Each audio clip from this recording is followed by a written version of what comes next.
This was a tea dance designed to feel like the 50s, a time when this was in the charts. And when the Queen came to the throne. I went with a friend. We didn't have a television of our own, but everybody in the street went to one house where they had hired a television for the day just to watch the Queen. Among Barbara Wall and her friends, there is much affection and admiration for their monarch.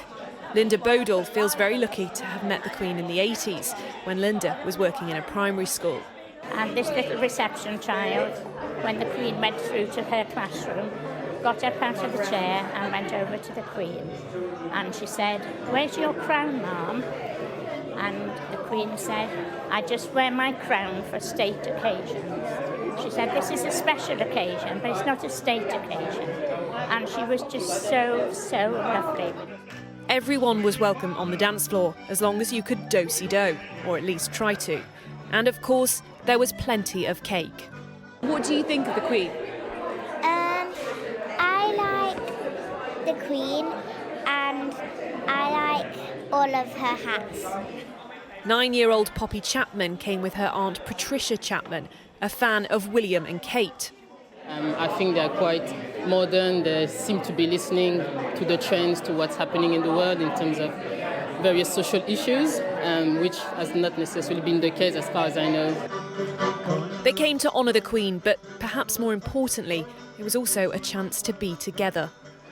Some of the people celebrating and socialising here today are care home residents who've spent much of the past 2 years unable to see family or friends.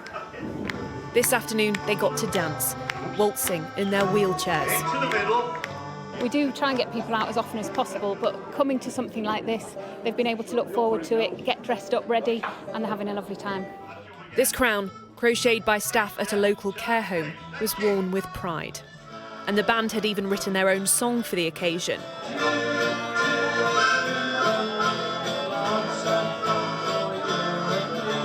Far from the Mall and the pageantry at the Palace, it was a wonderful tribute by one small town to the Queen of England. Becky Cotterill, Sky News, Matlock.